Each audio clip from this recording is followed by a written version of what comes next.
Result for the presidential election 2023. Mr. Kok Song, 390,041 votes.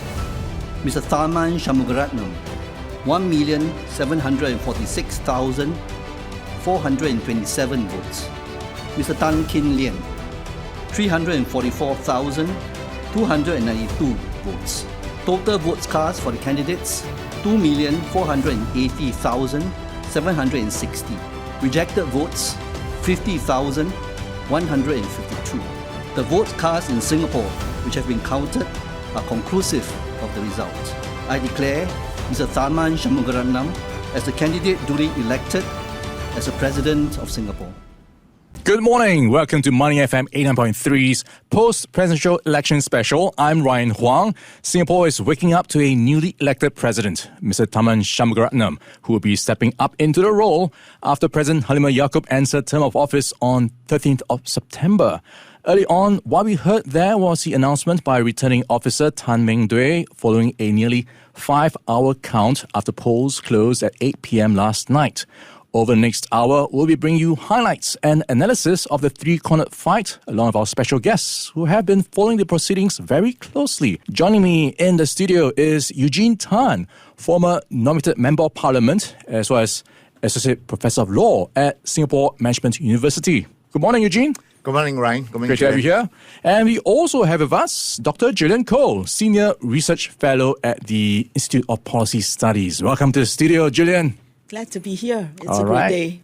Awesome. Now, Singaporeans headed to the polls yesterday to elect the nation's 9th president after an intense 9-day campaign. It was a 3-day contest between Mr. Kok Song, Mr. Tharman Shanmugaratnam, and Mr. Tan Kin Lian, which ended in a commanding landslide victory for Mr. Tharman, who won over 70% of the votes, followed by Mr. Ng, who got nearly 16%, and followed by Mr. Tan, who got nearly 14%. Let's talk about what went through your mind when you got the votes coming in. What was the initial reaction you had going through first with the sample vote and then followed by the final results? As I said, it's a bit hyperbolic, but I would say that it's a new dawn for Singapore. And it's no wonder that Mr. Shanmugaratnam's supporters shouted, Majulah Singapura. Because I think we have now arrived at a different milestone, a new milestone, where the whole of the country, in a direct election, chose to install a non-Chinese person as the president, head of state of the country. Mr. Shanmugaratnam himself said at the doorstop interview that with each half of a decade,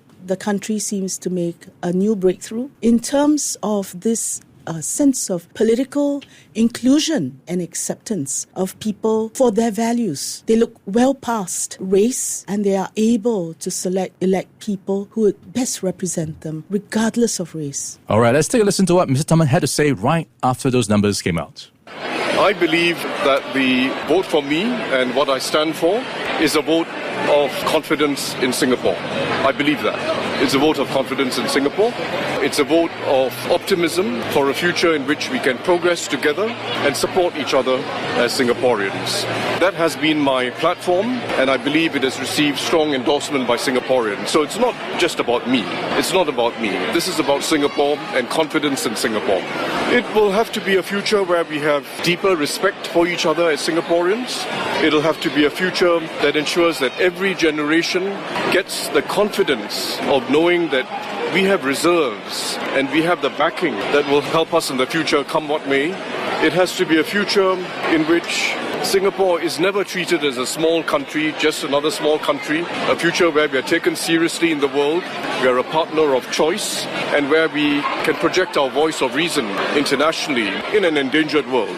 And it has to be a future where we deepen our solidarity as Singaporeans, regardless of our differences, regardless of our backgrounds, we deepen our solidarity as Singaporeans. It is what I've stood for. I believe it is what Singaporeans stand for, and this vote is really a vote of confidence in that future. All right, Gillian, judging by the days leading up to the polls, which segment of the population do you think could have swung the polls towards Mr. Tharman by so much? What's the message you think that the votes have sent through this PE? Actually, because it's 70.4%, it is probably quite solid across the board. It's difficult to say which segment swung to Mr. Shanmugaratnam. It's more meaningful to look at who supported the opposition to Mr. Shanmugaratnam, the other two candidates, Mr. Ng Kok Song and Mr. Tan Kin Lian, I think my peers would agree that there would always be an irreducible core of voters who would pick, candidates, whether it is the presidential election or, don't want to make the connection, but I still will, to parliamentary elections. And this irreducible core usually comes down to about 30% of voters across the board as well. So in the outcome last night, you see that Mr. Ng and Mr. Tan have now shared that irreducible core of 30% who would support any candidate in an election in Singapore who is deemed not to be part of the establishment. Yeah, quite a lot to unpack there. Bring you into the conversation, Eugene. So in his doorstop, Mr. Tharman took heart in thanking his endorsers as well as what he described as fair media coverage. To what extent do you think these two factors played in the election results overall? I think certainly when you look at the magnanimity and the humility that Mr. Tharman adopted, in his doorstop remarks after the sample counts were out, I thought in many ways, he was speaking to the broad-based support that he got. So when you look at his endorsers, they span a very good cross-segment of society. A wide spectrum. A wide spectrum, right? Whether you're talking about people with a past criminal record, to social activists, to creative directors, to trade unionists, former civil servant, senior civil servant. I think, it was really something that I thought Mr. Tharman had wanted, to show that he had the endorsement of a very wide segment of society. I think it was a very good encouragement to the media. I myself found the coverage in mainstream media to be balanced and fair. I think one could say that this is really mainstream media wanting to continue to be that trusted and reliable source of information, right? So certainly people are consuming a lot more social media, but I would imagine, that if they want to see where the truth lies or to get a different perspective, that I would say mainstream media played a fair part. But I think Mr. Tharman was also acknowledging social media as well, that in the end, any social media platform, which wants to have that wide audience will have to be fair and balanced. All right, also taking a look at the results of the other two candidates. Mr. Ng Kok Song received 15.72% and Mr. Tan Kin Lian 13.88%. Before we get your take on them, let's take a listen to some highlights from Mr. Ng and Mr. Tan's doorstops after the sample count was announced. Although this is just based upon the sample count results, I wish to send my sincere congratulations to Mr. Tharman Shanmugaratnam for his success in this contest, and I'm confident he will be elected as the President of Singapore. I wish him all the best in meeting the challenges ahead, and I hope he will be able to help bring a better life for the people. I expected to do much better, but I think in the election things are uncertain. So I think we will have to reflect upon that. All right, and here's what Mr. Ng Kok Song had to say. I've just received a phone call from Mr. Tharman saying that my team and I had put up a vigorous campaign, and I in turn congratulated him on a magnificent victory. When I came forward to stand for the presidency, I said that my number one goal was to ensure that the people of Singapore has redeemed their right to vote in this presidential election. I think I have accomplished that goal because the presidential election did take place today. So to the people of Singapore, I wish to say that the relatively low percentage of votes that I obtained was the price that I willingly pay in order to give Singaporeans the opportunity to exercise their right to vote. I wish Mr. Tharman every success in the presidency, and I'm confident that he will make a very good president. I have decided to concede to Tharman because I do not want to keep all of you from your bedtime. As far as I'm concerned, there is no need to wait a few more hours in order to get the final result.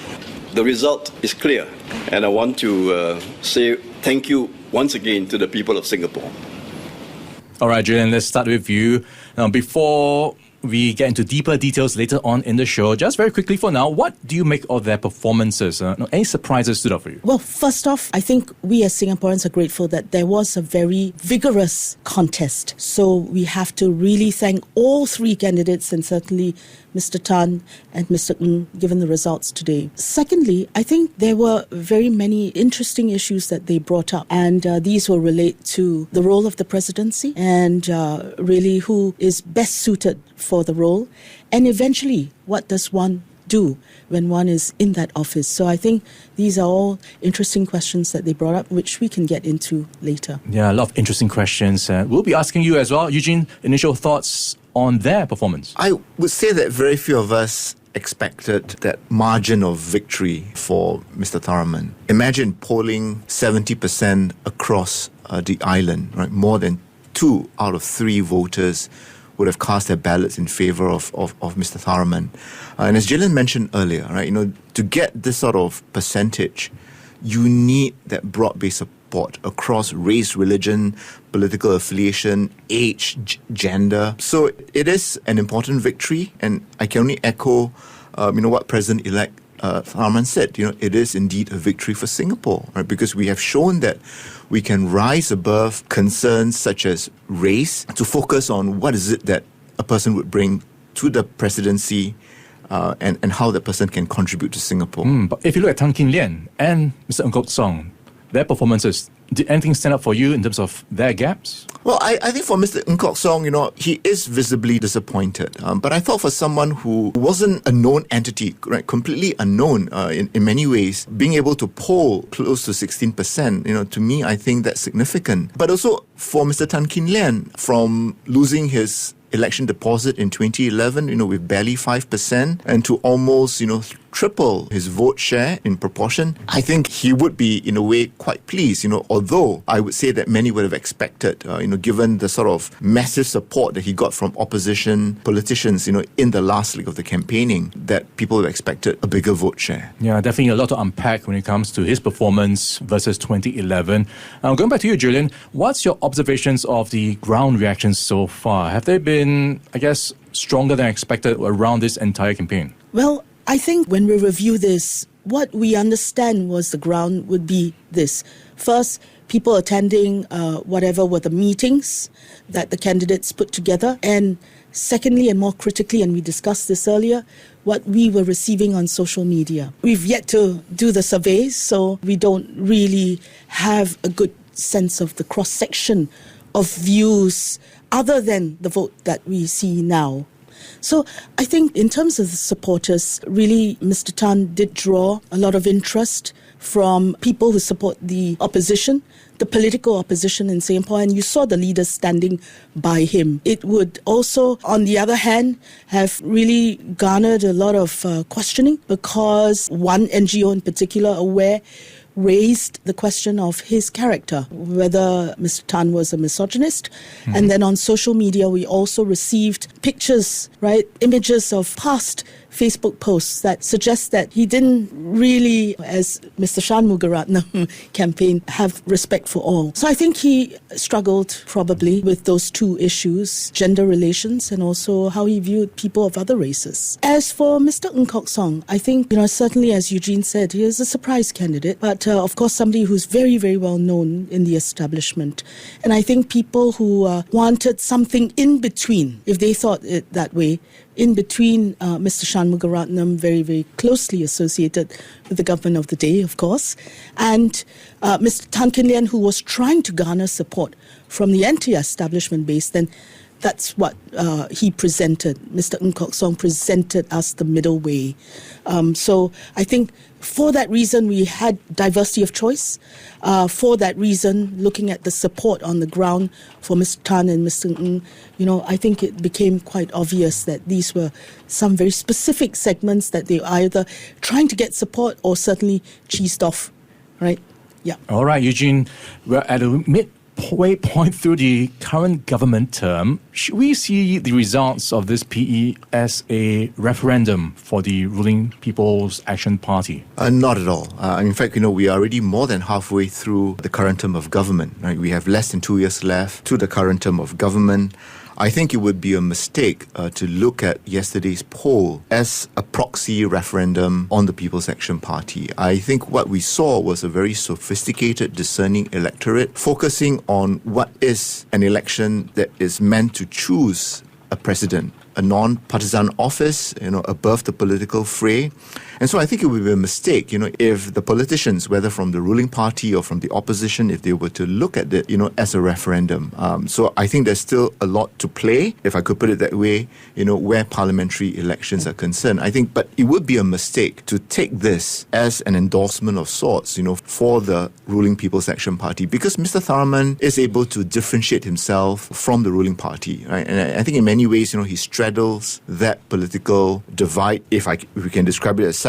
But certainly, he pulls support from across the political spectrum. Yeah, but I think, Eugene, you agree with me that one of the candidates did try to attempt to make this a referendum of the PAP government. And I think that was a little regrettable. This was what Mr. Tan Kin Lian was trying to say, that if he were to be elected, that he would then go to the government and, ask them to review what they are doing on cost of living, housing affordability, singles, and so on. And I think you and I and many of our peers were sort of worried that really these two elections are very, very different. Institutionally, they are two different systems. They are about two different things. Although, very quickly, Mr. Tan did try to attempt to bring them or meld them together. I think we dodged the bullet there. All right. This election will also go down in history as the first non-Chinese president that was elected through a contest. Let's hear from Mr. Tharman. Well, I think we are progressing with each half decade. This was a contested election with a multiracial slate. I've always said that race is never absent in politics anywhere in the world, or even in an apolitical election of this case. Race is never absent, but it is not the only factor. It is not the only factor. And I think with each half decade, Singapore is changing and evolving, and I hope that my being elected president is seen as another milestone in that process of evolution. And thanks to the media for a very fair treatment of all the candidates, extensive and fair, and putting across all their perspectives. The media played an important role in this maturing as well, in my view. All right, again, keeping in mind changes in demographics and that young voters seem to be increasingly race blind, can we revisit that question of whether Singapore is ready for a non-Chinese Prime Minister? Eugene, your thoughts? I would say without hesitation, yes.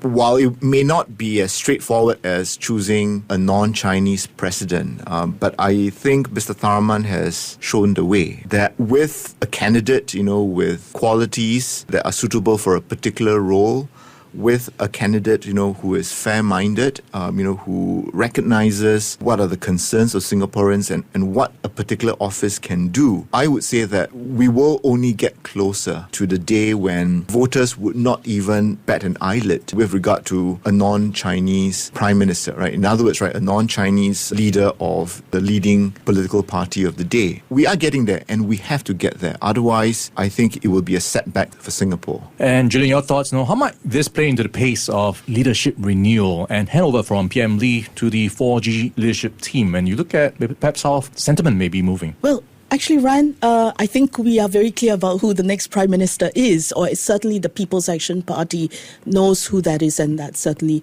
Mr. Lawrence Wong. Mm-hmm. So not a non-Chinese. But I think it will take a while, but we will probably get there sooner than we expected, given last night's result. Mr. Tharman mentioned that we seem to make the breakthroughs in half-decade steps, and I think he must have been referring first to our current president, Madam Halima, that she's been taken on board, even though it was through a reserved election, certainly a lady, certainly a Muslim lady, minority, and really embraced by the public, quite apart from how she actually arrived in the office. But he was also sort of probably thinking about a compatriot in Bukit Batok who actually won a one-seat contest, that is Mr. Murali Pillay. At that time, the PAP leader said that he probably won, he was brought in because he wore the party badge, that a vote for Murali Pillay was not one that indicated that Singapore was post-racial. Bukit Batok residents were post-racial, but because they were voting for the PAP. So you had Murali Pillay, you have Madam Halima Yaakob, and certainly now through a direct election, you have Mr Shanmugaratnam. And I think that is the piece that we need. So going forward to your question, really it's complicated because parliamentary elections and who eventually becomes the Prime Minister is a choice of the governing party. And I think the PAP needs to take this, feel confident, not about what was the precise policies at hand or role at hand, but that Singaporeans are well and able and prepared to look past race and look at candidates or perhaps the party's value system, what they do in campaigning, what is their track record, and certainly what is good for the country regardless of race, language or religion.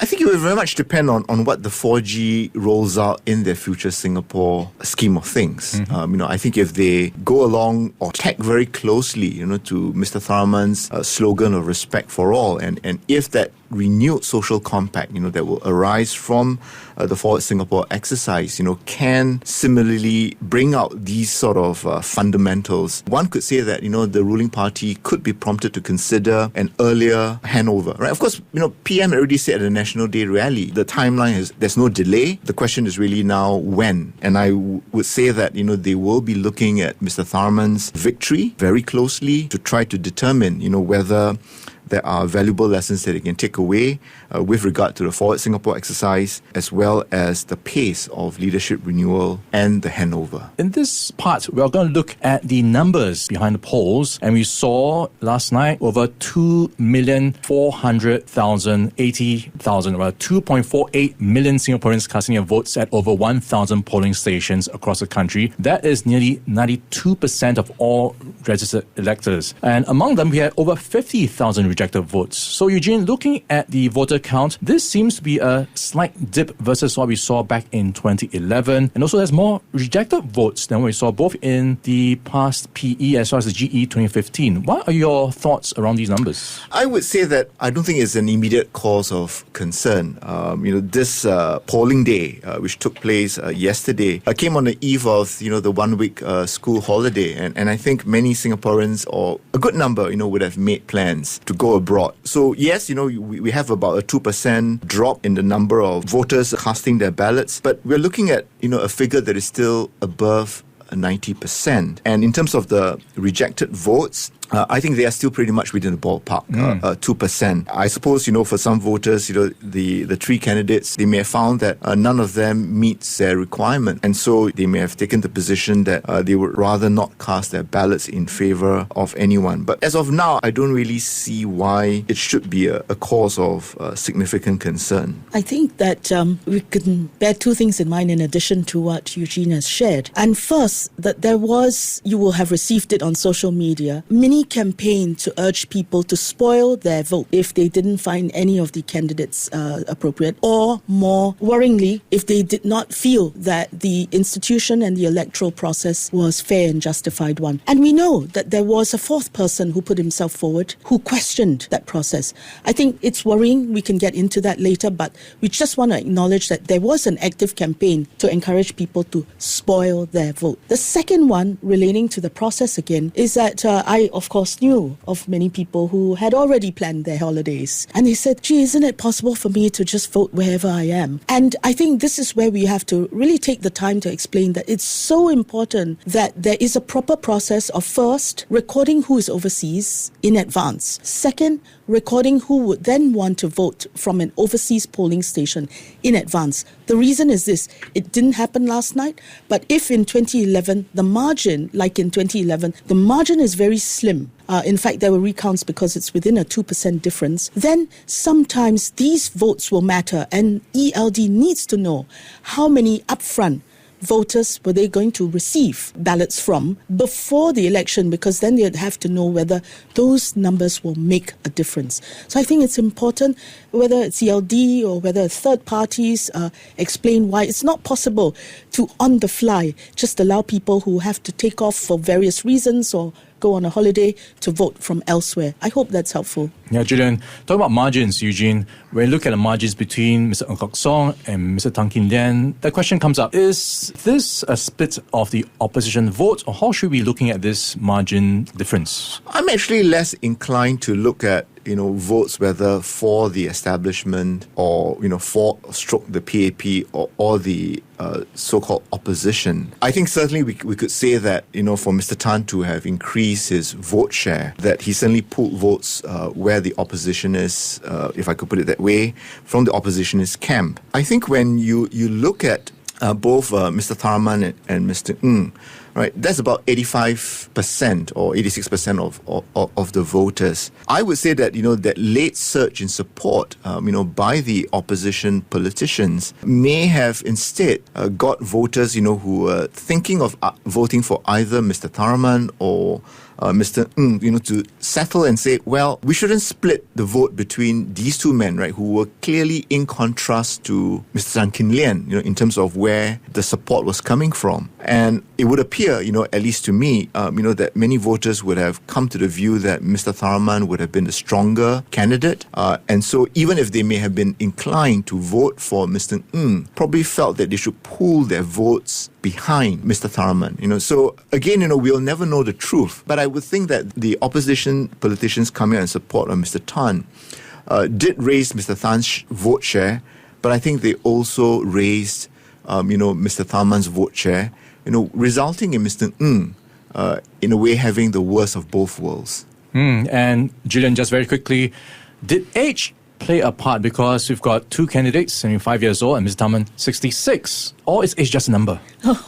Are you suggesting that voters chose Mr. Tharman because he's the younger to the younger crowd with his age? With Spotify lists and all that, playlists and all. But I thought it was outstanding that Mr. Ng was so sporting and went on social media to engage young voters in a very systematic, consistent way. So I think that he started out by saying that he knew that this might be a weak spot, and he put all his ammunition around reaching out to younger voters. And I think that engagement and Mr. Shanmugaratnam had the edge. He's been a political figure, household name for so many years. And I think that's really, the heft of Mr. Shanmugaratnam has shown up very clearly where he's engaged everybody across the board, having had the privilege of 2 decades of political leadership. And this is our 1 hour special covering the latest from the presidential elections coming up. We'll be touching on the journey to the Istana, also some of the hits and misses from the entire campaign journey. Now, it's going to be some fun. We'll be talking about the hits and misses as well as the campaign promises. And of course, during this PE, we saw all the candidates taking on a plethora of interviews, some of which were quite light-hearted and perhaps some that made them relatable to the voters. So let's take a listen to some of the highlights from SPH's Hey Kaki and also some of the, hits and misses. And let's get your thoughts on them. First up, have a listen to this from Mr. Ng Kok Song. I lost my wife 18 years ago, and I thought I would not fall in love again. So 4 years ago, I was very interested in civil, and then when she told me that she loved me, I cried because love had entered my life again. It was interest at first sight, like at second sight, love at third sight. All right, so first hit and miss is the media attention on the candidates' significant others in this PE versus maybe cast your mind by 2011. That didn't happen as much. Eugene, what's your thoughts? Yeah or nay? I think yeah, in the sense that, it enabled voters to relate to the candidates, particularly for Mr. Ng Kok Song, given the 30-year age gap between him and his fiancée. So I thought it's a way of, trying to dispel, whatever misconceptions or naughty ideas, Singaporeans may have about the relationship. But I think it was also to give an insight into who they are. Before we get to you, Julian, here's a listen to Mr. Tharman. think I saved most of my money for the first several salaries, but after about 5 years, I spent $6,000 from my accumulated savings to buy a 15-year-old car. In those days, it was actually quite cheap because there was no COE in that time. Because I was then already courting my future wife, and we used to go up and down Malaysia all the time, and the car was very helpful. All right, Gillian, yay or nay, the spotlight on the significant others this time around? Yay, because you have to remember, if these two candidates, Mr. Ng Kok Song and Mr. Shanmugaratnam, did not explain the backgrounds of their significant others, that could spiral into a whole discussion about will we have foreigners in the Istana if we vote for them? So I think the campaign managers were very, very astute. And whether Ms. Sibyl Lau, the significant other of Mr. Ng, was actually effective or not, at least it cleared the air that she is a Singaporean citizen and has been here for 18 years. And likewise for Mrs. Shanmugaratnam, that she'd been here since she was 3. And the interesting nugget is, don't ask her to speak in Japanese because she's actually culturally Teochew. So I think that's very important because, remember, Mr. Tan Kin Lian actually used that point to try and score political capital by saying, I think at the Istana we need 2 people who have been born and bred Singaporean. Blue-blooded Singaporeans was this term. Right. Yeah, that's a hot talking point. And then secondly, I think in discussions about courtship and the background, you will recall that all candidates tried to convince us that they started poor in life. Of course, nobody really bought that from Mr. Shanmugaratnam, but he did try to make that attempt. But you'll see very, very sincere effort telling of the biography by Mr. Tan and Mr. Ng. And I think we were touched by that. Why? It's a recognition that we all celebrate the fact that Singapore is an egalitarian society, and we really do not like elitism and the arrogance of people higher up lording it over others. So I think they recognize what is the political vibe on the ground. And so I think, again, these 2 points of yay. Yeah, important to be able to read the room. So here's a listen to Mr. Tan Kin Lian. What is your favourite hawker dish? Okay, there are several, so it changes from time to time. My current favourite is fish ball kway teow soup. From where? I go to a hawker centre near my house. Actually, not so near. I have to walk half an hour, but it's good. That's my daily exercise. It is in Ang Mo Kio Central. Okay, so you heard from Mr. Tan Kin Lian talking about some of his favourite hawker dishes. Yeah or nay for you? Was that a memorable moment for you? Did it backfire or did it work for him? Well, I would say, at least for me, it left no impression. So it's not really a nay, but neither is it a yay. So I think sometimes, it may have gone a bit overboard, right? Because we really want to know what is it that makes the candidates tick, not so much about their food preferences and whatnot. But I suppose, different candidates would have different view of what is it that will enable them to relate to voters. And the thing about social media, Eugene, is you put it out there, you will know how many likes you will receive, how many shares you'll receive. Then, as we do, we look at actual content and we try to understand whether it's likes because people have identified with it or because people were really horrified with it, right? But there's a counter, and I think if we use our judgment, we'll know whether it was really a yay or a nay. Yeah, but sometimes these postings, to my mind, they can be very random. There's really it's not an elaborate but scheme. If it doesn't take off, immediately as a candidate and as the campaign manager. So I think that's what's the difference with social media, where you can count, you can reproduce, you can share, as opposed to this hard copy paper, right? Sorry, but your radio. All right. So let's move on now to some of the more pressing questions. Winding back the clock just a little to the start of the campaign trail, how do you think the slogans and the symbols resonated with the voters? Do you think those elements play a part in the voters' eventual choice? Because you're looking at the slip at the end of the day, and then maybe you want to relate to what's simple for you in some sense. I mean, the pineapple is now, ubiquitous. So one wonders whether there'll be a garden patch, at Istana, cultivating pineapples, right? But I think the symbols, I think Mr. Tharman, being that seasoned election campaigner and recognizing that he was the only non-Chinese candidate, obviously chose a symbol, that was a nod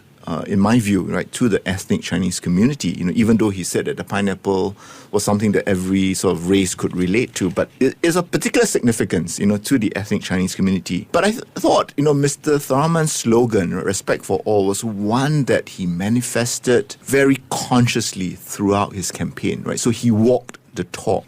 Consistently as well. Consistently, right? Never his fellow candidates would have criticized him or take a hit at him, but he never really wanted to engage in this war of words, maybe until the last day when there were social posts circulating about his son, working at the Ministry of Finance, and when Mr. Ng, said that, during the CNA presidential forum that Mr. Tharman was taking a pick at him. I thought Mr. Tan Kin Lian's slogan, "Bring back trust, give us hope," was very political in nature, and it certainly indicated, that was his whole campaign, to really take almost like a general election approach. And Mr. Ng leveraged on what he was very keen of, meditation, financial skills, so the whole idea of a heart within a hand. And of course, I thought it resonated well when he said, well, if one finger hurts, the whole palm hurts as well. Yeah, talking about Mr. Tan Kin Lian, Gillian, last Sunday, the Straits Times hosted the Ask the Next President Anything show, which drew questions from young Singaporeans and touched on issues such as mental health and corruption. 2 candidates joined, but interestingly, Mr. Tan Kin Lian declined. How would you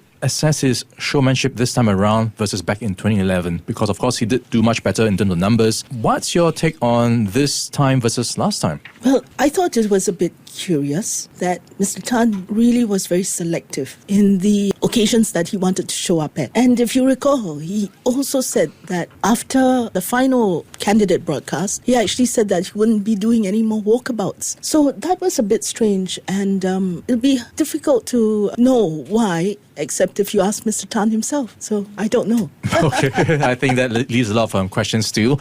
Okay, talking about questions, we've got some around the campaign strategy. I think this is interesting because we had a bit of a difference in approach, most notably where Mr. Ng Kok Song going for the digital approach rather than the billboards and what you see around the streets. Eugene, what's your take on that? Did that backfire for him to some extent? We will never know, but I think, given that he was the least well-known candidate, the lack of visibility in the real world as compared with the virtual space, I wouldn't be surprised if, it didn't work out well for him. I think like it or not, posters and banners are a good representation, of you being in the race. And we must remember, right, not everyone goes to the social media.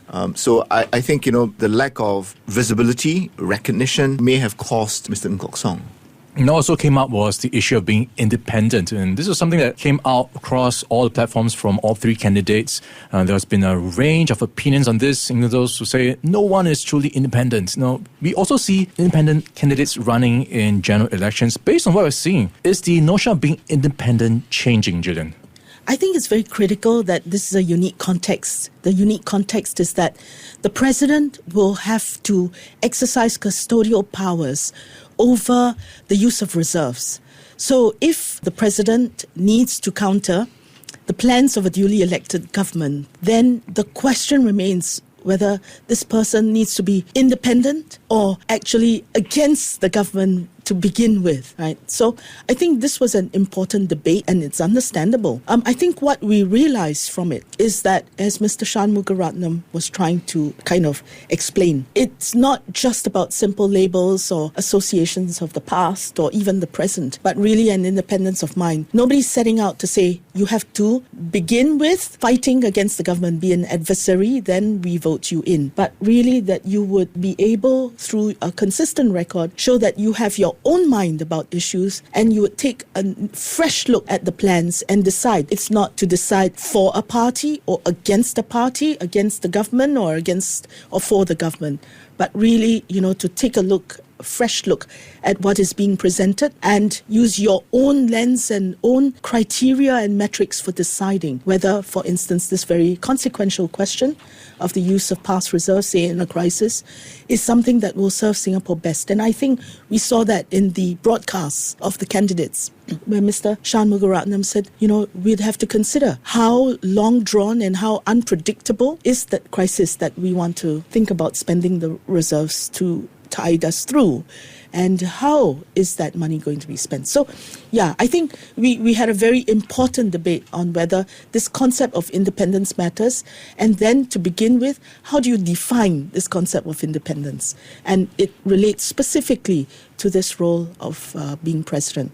All right, coming up, we'll be looking ahead to what the role will entail for the newly elected president and also examine the powers he can exercise, the limits of what he can do, and the potential legacy he could leave behind. Now, of course, Mr Tharman Shanmugaratnam is set to be Singapore's next president after receiving an overwhelming landslide win in what is Singapore's first contested PE in more than a decade. And looking at what we got from PM Lee, he congratulated him with that decisive margin, and he also thanked 3 candidates for putting themselves fourth in these elections. And also, we've got congratulations from the US Department of State, talking about how this will put them fourth on another, continuation of that journey of a long-standing and robust partnership and on the foundation of mutual respect. So let's talk about the duties, Gillian. Now that we have our elected president in the waiting, what will be some of the immediate next steps to look forward to in the coming weeks? Well, certainly there will be a swearing in of the president, and I think Eugene has mentioned it quite a few times now in his commentary as well. We're reminded of what the oath entails, where the president promises to act without fear or favor, without taking into consideration affection or lack of it, and certainly past political affiliation. I think this really sets the tone for someone, as we discussed just now, who needs to be independent. But it's not to be independent to prove one is against anything, but to actually be very fair-minded in going forward. The second is certainly without any delay, really going forward, because this is a difficult time in terms of geopolitics. And it really means that tiny little Singapore has to do whatever it can to first show up the idea that we value the multilateral world order and trade system. So whatever we can do to win friends and influence people across the world and convince them to put aside their cynicism about such a system is important. And we have just the right person simply because he's deeply experienced, Mr. Shanmugaratnam, in these areas. Third, the world is also facing a lot of difficulties in terms of managing the issue of sustainability. And I think that, Mr. Shanmugaratnam is fair with those issues. He's development with sustainability in mind, which is important for all our neighbours around us. So I think there's a lot he can do diplomatically. Final word, in his campaign, Mr. Shanmugaratnam talked about facilitating the emergence of a lot of ground-up initiatives to uplift the disadvantaged, the people who face mental health challenges, to get them reintegrated, to look at those who need not just second, but even third chances in life. So I think he'll probably have quite sort of deep thinking and strategies in order to facilitate that ground-up initiative, something which the other candidates didn't do very much of. I think they focused on the custodial roles and put aside what else they could do just simply by the power of the office of the president to kind of facilitate on the ground. All right, Eugene, looking at what's in store, what if the sitting president disagrees with the government of the day? How challenging would that be, for example, for a former minister to say no to the government? Of course, he's got former colleagues there as well. And of course, how much bite can his words have when faced with such a situation? Right. I don't think, that it would be challenging for the president of the day, and in this case, Mr. Tharman, as the president, to exercise his custodial powers where he believes that there is a justification for it, right? I think, we often forget that there are specified procedures laid out in the Constitution and other legal documents, that provide for this process of the president to exercise his custodial powers. And we mustn't forget, with the 70% popular vote that Mr. Tharman received from the electorate, his words will have to be taken very seriously by the government of the day, particularly in the exercise exercise of his custodial powers. So that's something that I think we'll see how it all pans out. But we're looking at a situation, right, where possibly the first time, right, where the president of Singapore is arguably more popular than the elected government of the day. And I think that's something which we'll see how the dynamics play out over the course of the next 6 years. I think, Ryan, you remember that during the campaign also there was a debate about the extent to which the president can have a conversation with the government about policies, about issues. And I think there, Mr. Tan Gillian said, I will go and I'll tell the government about this, that and the other, because that's exercising soft power of the president. But Mr. Shanmugaratnam also said that interaction hinges very much on the level of trust that the Prime Minister has for the President and the President has for the Prime Minister. And I cannot imagine for a moment that there would be any issues of trust between Mr. Shanmugaratnam as President and Mr. Lee or even Mr. Lawrence Wong as Prime Minister and Prime Minister designate. All right, there's been a lot of attention on the candidates and some attention as well on their significant others.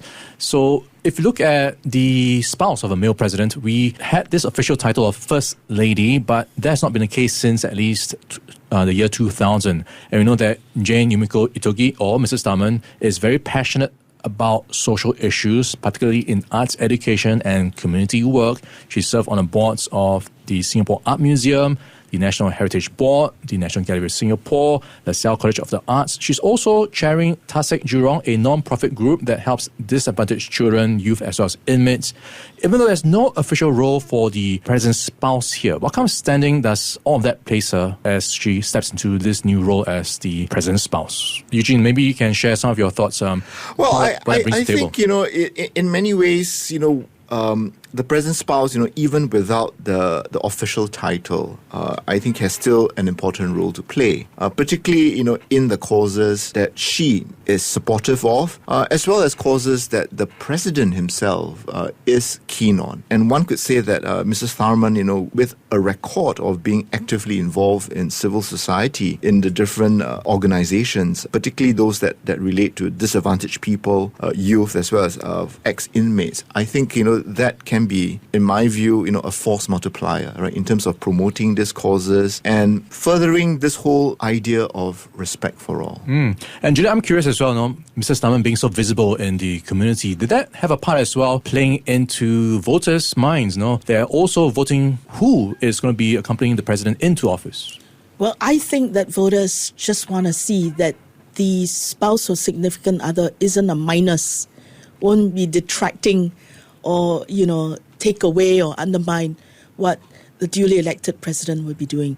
And in the case of Mrs. Shanmugaratnam, she didn't need to be the president's wife to do all that, and she certainly won't need to be the president's wife to do all that. But as Eugene said, certainly a force multiplier and just accompanying and her spouse and really giving that credibility to what has been an ongoing journey of several decades of wanting to uplift those who need a bit of encouragement, a bit of support to really fulfill their potential and bust what are some social stigma that stands in the way of really playing at their best, right? So I think that's why when Mr.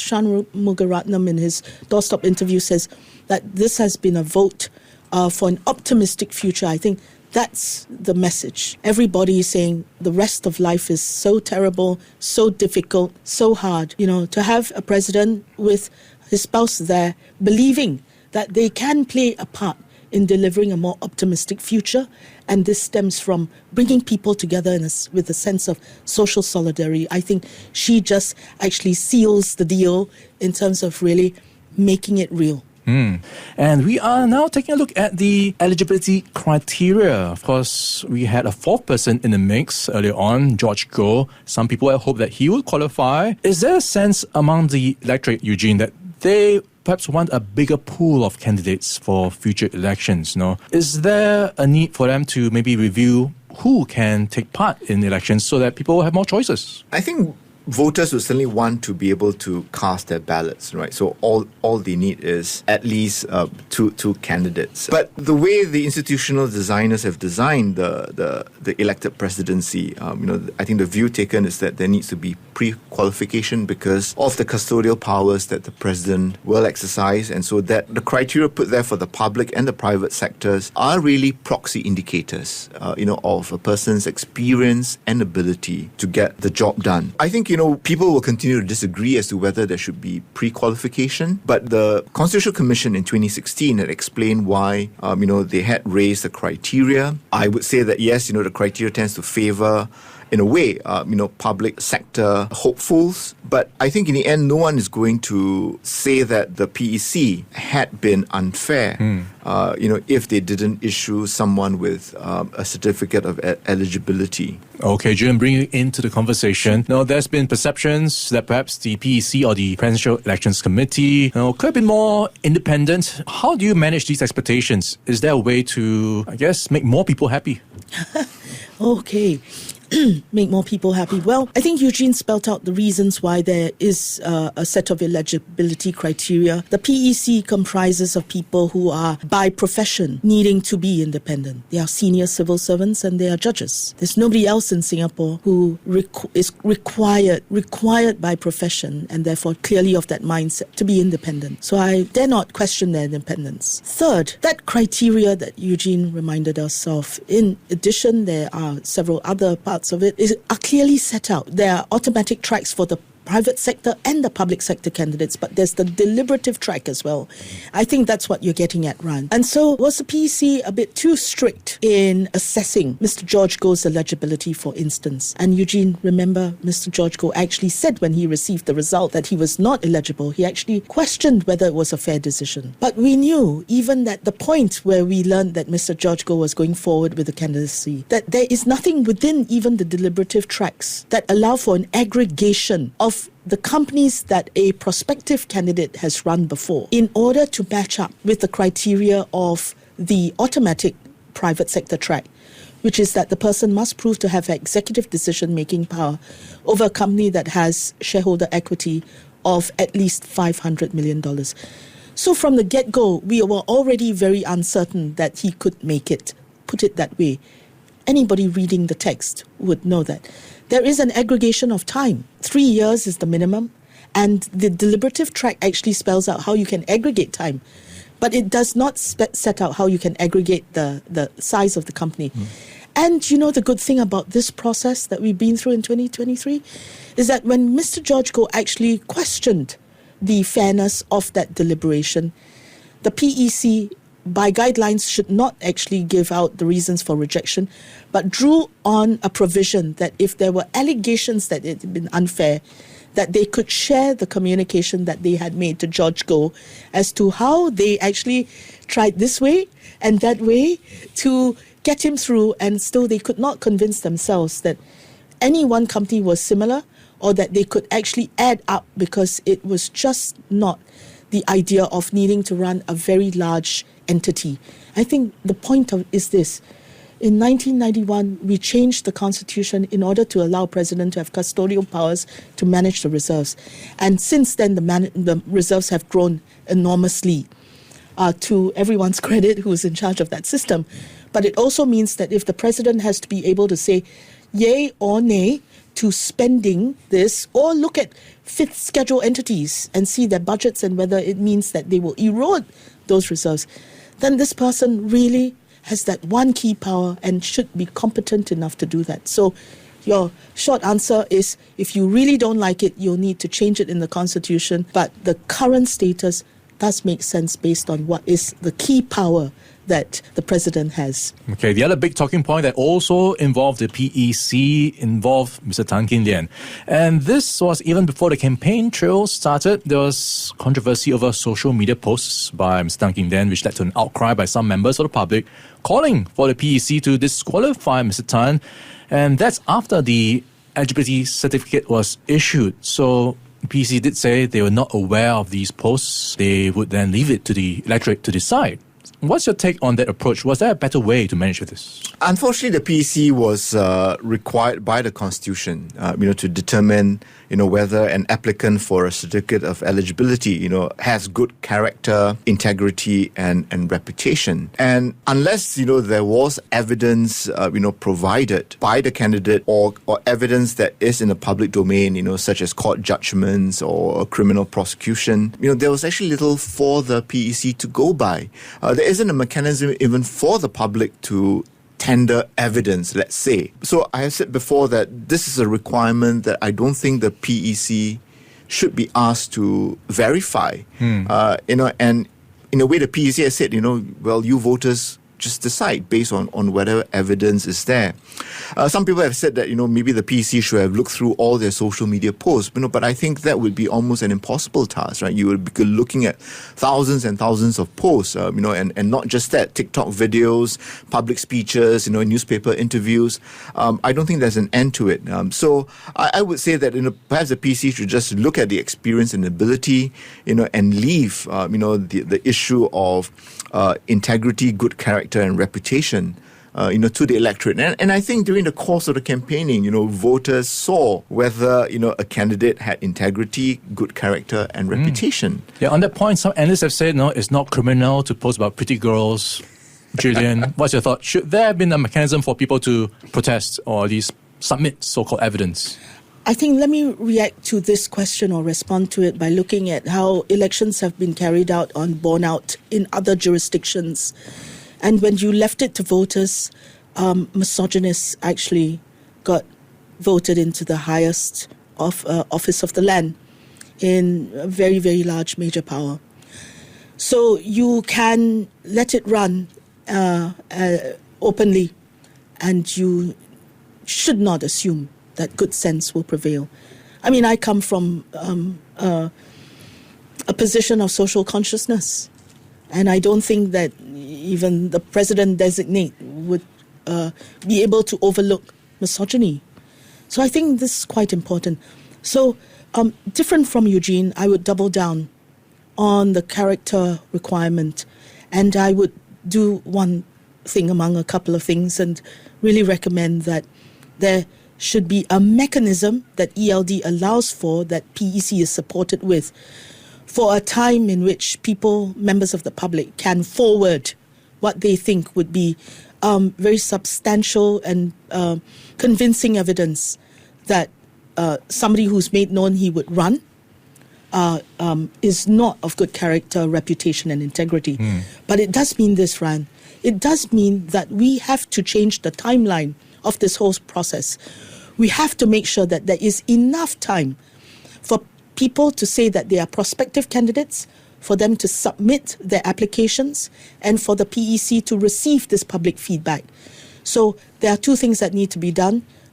Really consider the need to gather public feedback, and to consider a sort of more formalized timeline that allows for some, time for this feedback to be surrendered or put forward. I think that's quite important, because ultimately this is a direct election, and therefore it's a direct election for head of state with certain requirements, which has to be very, very a dignified person has to be there. So I think we cannot let go of that criteria. Yeah, that's a very interesting idea, extending the timelines, having more mechanisms in place to make sure what you are trying to put up on stage or for the elections is what you want. Eugene, was Gillian's argument convincing for you? Well, I think this is one where reasonable people will disagree, as to the mechanism. I just think that it puts an onerous responsibility, on the PEC, which I don't think they will ever be able to discharge. So even if they receive, all the tendered submissions, right, that relate to a person's integrity, character, and reputation, how are they going to assess? I think it's not fail-safe, but certainly it provides one kind of point of review, and ultimately voters will have to decide. But we also know that sometimes voters will decide for various other reasons, have we seen elsewhere. So we allow for that, but would we make some provision for the PEC to at least receive what may be consequential material. I suppose, in the end, because I feel that it's going to be an onerous responsibility that can never be properly discharged, that we should leave it to the voters, right? And I think voters made their own assessments, as to Mr. Tan's views on taking, photos of girls and posting, whatever he had posted. I thought voters made up their minds as well, and I think voters certainly should have that autonomy and that agency to decide. Yeah, definitely a very interesting discussion point. Looking at perhaps the safeguards or guardrails for these elections, and I guess only time will tell what will play out. And talk about time, let's take a look back at the legacy of some of our past presidents. Singapore has had to dip into its reserves a couple of times. Mr. S.R. Nathan and Madam Halimah Yacob both had to give approval for that during the recession in 2009, and then again during the pandemic. Just some examples. So big shoes for Mr. Tharman to fill coming after them. What do you think voters will be expecting of Mr. Tharman? What sort of expectations and perhaps legacy do you think he might leave behind?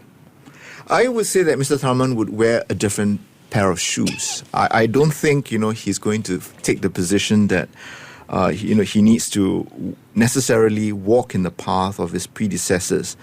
I think there will be the expectation that the Tharman presidency would be a transformational one.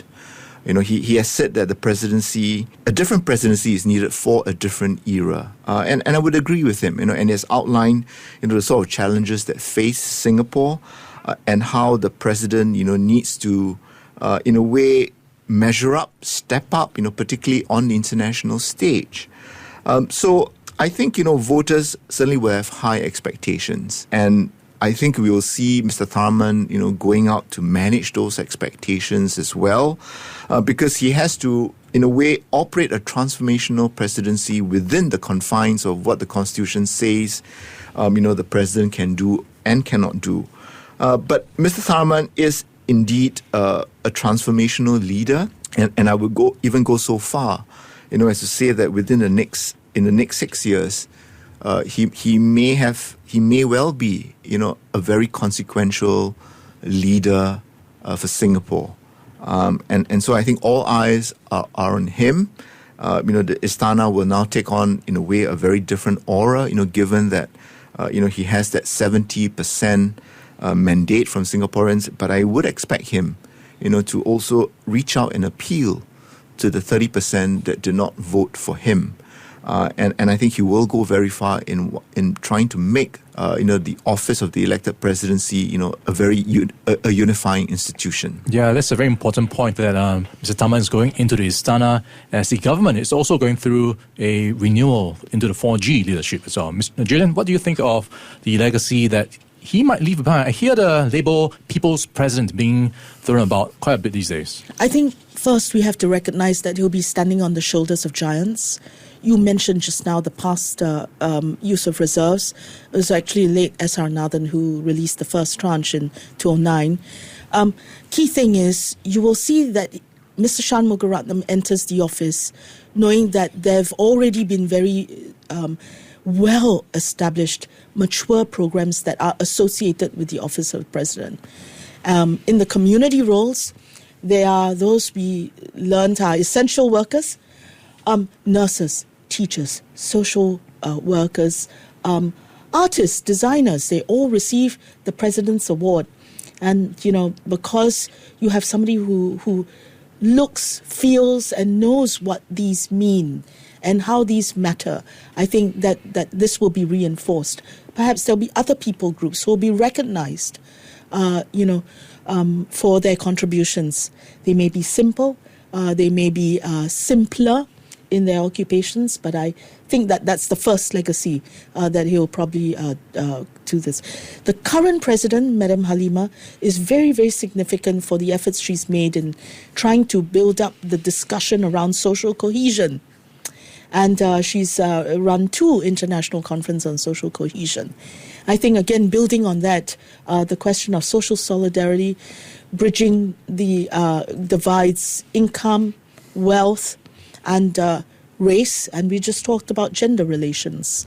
I think that, certainly this will be quite important. Respect for all should be unpacked further, but you're not starting from scratch. So I think that's the next one.